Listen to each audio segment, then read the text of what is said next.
Halo teman-teman semua dimanapun Anda berada, semoga dalam kondisi sehat walafiat, banyak rezekinya, lancar segala urusannya.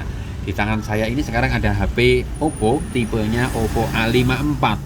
Oppo A54 ini saya mau review setelah pemakaian 1 tahun teman-teman.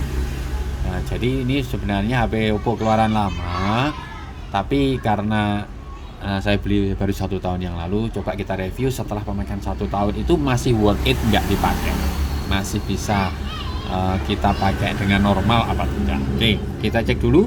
Untuk Oppo A54 ini kita masuk ke pengaturan tentang perangkat. Nah, ini Oppo A54, penyimpanannya 64 GB, RAM-nya 4 plus 1 GB. Versi Android-nya versi 12 seperti ini ya. Versi 12 ya. Dan versi keamanannya 5 Juli 2024. Jadi lumayan sudah yang terbaru ya update-nya. Oke, saya review setelah 1 tahun pemakaian. HP ini ternyata mengalami beberapa kendala. Apa kendalanya? Kendala yang sudah pernah saya alami adalah tombol on off dan tombol volume yang sulit dan ambles. Nah, itu yang saya alami, ini sudah saya perbaiki. Tapi ya untuk tombol on off sama tombol volume, nah ini tombol volumenya malah sudah jomplang teman-teman. Nah gitu. Jadi tapi ini mungkin karena pemakaian ya, maksudnya tergantung yang memakai, tergantung penggunanya gitu.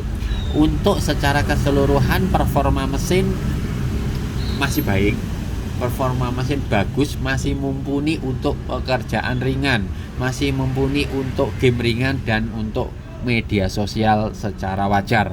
Tapi untuk game berat HP ini kurang mumpuni teman-teman. Jadi perlu dipikirkan seandainya dipakai untuk ngegame. Tapi hanya untuk dipakai sehari-hari, media sosial, kemudian game-game ringan, online shop, itu sudah mumpuni.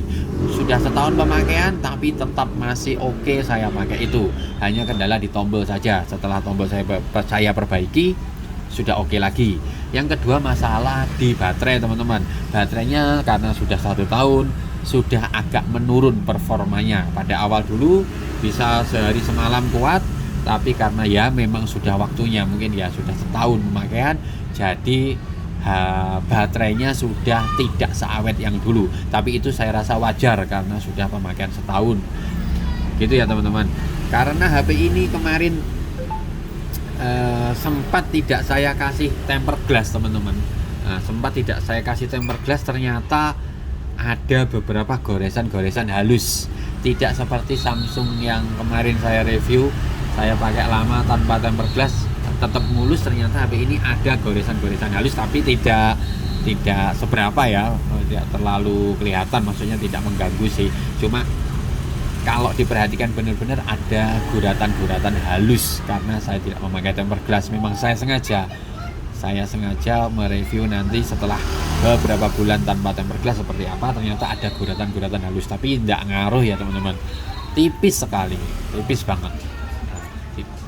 Oke, untuk secara fisik masih oke, dan untuk pemakaian lainnya masih oke juga.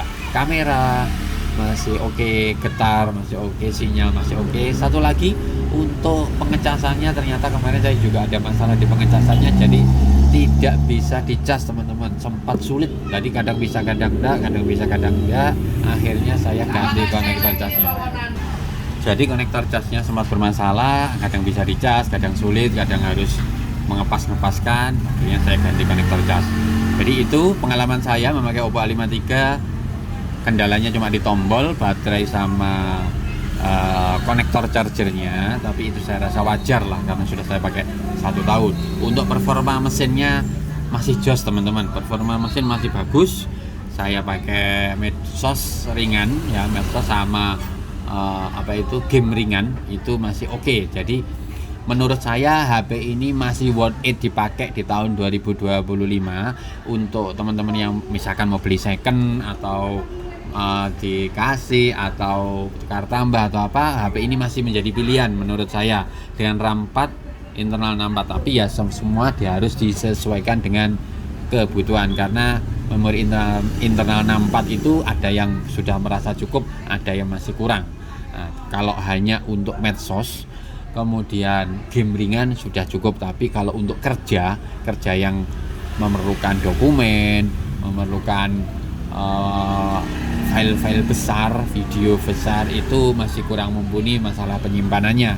Tapi kalau hanya untuk anak sekolah, misal SD, SMP, SMA pun masih oke. Itu masih recommended menurut saya. Jadi yang penting kan mesinnya tidak ada masalah.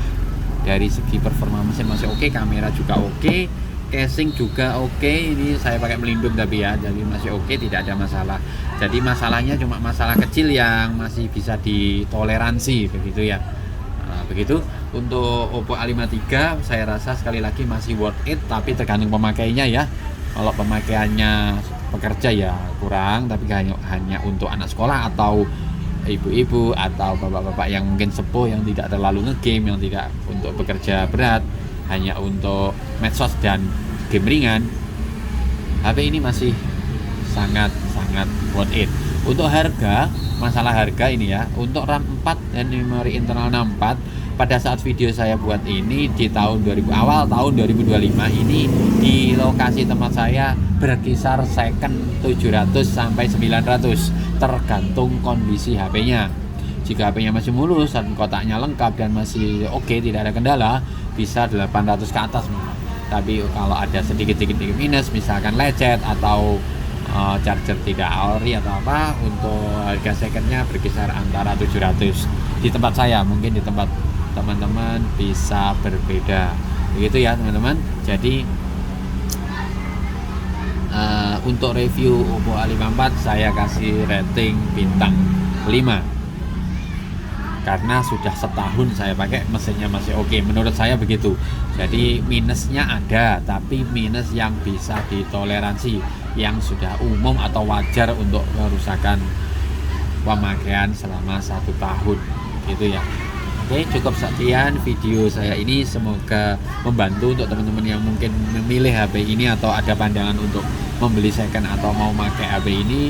Seperti itu pengalaman saya. Semoga video ini bisa bermanfaat untuk teman-teman. Silahkan tombol terima kasih jika Anda suka dengan video ini dan bermanfaat bagi Anda. Cukup sekian, saya cukupkan. Wassalamualaikum warahmatullahi wabarakatuh. Bye bye. Semoga berkah semuanya ya. Amin.